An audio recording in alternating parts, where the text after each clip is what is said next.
एक माँ की ममता। एक रात विनोद बाबू अपनी पत्नी सोना के साथ शादी की पार्टी से अपने घर को लौट रहे थे।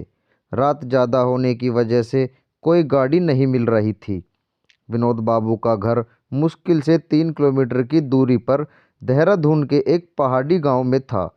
मुसीबत ये थी कि महीना सावन का था और ऊपर से जोरों की बारिश भी हो रही थी और उन्हें अपने घर पहुंचना भी जरूरी था। अतः उन दोनों पति पत्नी ने पैदल ही घर जाने का निश्चय किया। मोबाइल के टॉर्च की मृदम सी रोशनी में वे दोनों आगे बढ़ने लगे।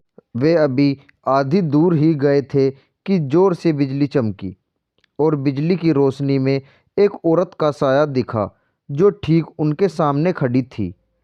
इस सुनसान सी सड़क पर रात के अंधेरे में अकेली औरत को देखकर उन्हें डर लगा और मन में तरह तरह के विचार आने लगे कि कहीं ये कोई, खैर जो भी हो देखा जाएगा।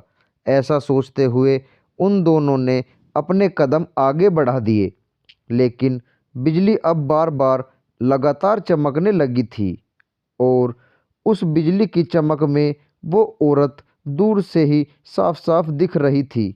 वो औरत उन्हें रोकने का इशारा कर रही थी। उसे देखकर विनोद बाबू की पत्नी की तो हालत खराब हो रही थी, लेकिन विनोद बाबू को अब लगने लगा कि ये औरत शायद कोई मुसीबत में है। विनोद बाबू जब रुके तो वो औरत उनसे हाथ जोड़ते हुए बोली, भाई साहब प्लीज़ मेरी मदद कीजिए। तेज़ बारिश और पहाड़ी ढलान होने की वजह से मेरी गाड़ी का एक्सीडेंट हो गया है। मेरी गाड़ी इस पहाड़ी ढलान से नीचे गिर गई है।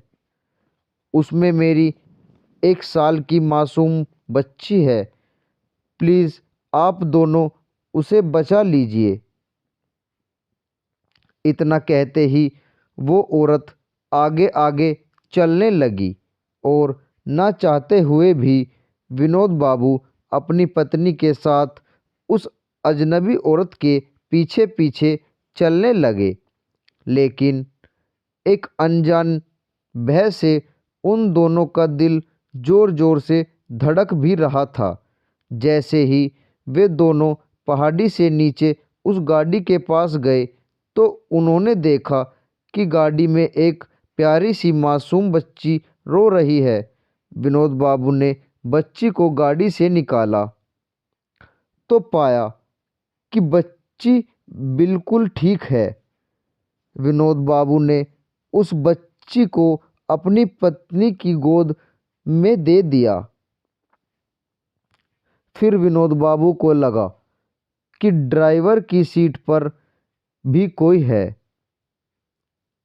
जब वो आगे जाकर देखे तो उनके होश उड़ गए, क्योंकि ड्राइवर की सीट पर वही औरत खून से लथपथ होकर मरी पड़ी थी। विनोद बाबू को अब सब कुछ समझ में आ गया। वे दोनों पति पत्नी बच्ची को अपनी गोद में लेकर देखे तो उनके होश उड़ गए, क्योंकि ड्राइवर की सीट पर वही औरत खून से लथपथ होकर मरी पड़ी थी। विनोद बाबू को अब सब कुछ समझ में आ गया था। वे दोनों पति पत्नी बच्ची को अपनी गोद में लेकर अपने घर की तरफ आगे बढ़ गए। रास्ते में उनकी पत्नी ने उनसे पूछा कि वो औरत कौन थी, फिर वो औरत दिखाई क्यों नहीं दी। कहीं वो कोई। विनोद बाबू बोले, वो एक माँ थी, मर कर भी अपने बच्चे के लिए तड़पती है, जो वही एक माँ थी। वो विनोद बाबू की ये कहानी सुनकर मेरी आंखों से आंसू निकल गए हैं। दोस्तों, अगर कोई मुसीबत में हो तो उसकी ज़रूर सहायता करें। दोस्तों, अगर आपको कहानी पसंद आई हो तो लाइक, शेयर और हमें कमेंट करके ज़रूर बताएं। और आप चैनल पर नए आए हैं तो चैनल को सब्सक्राइब ज़रूर करें।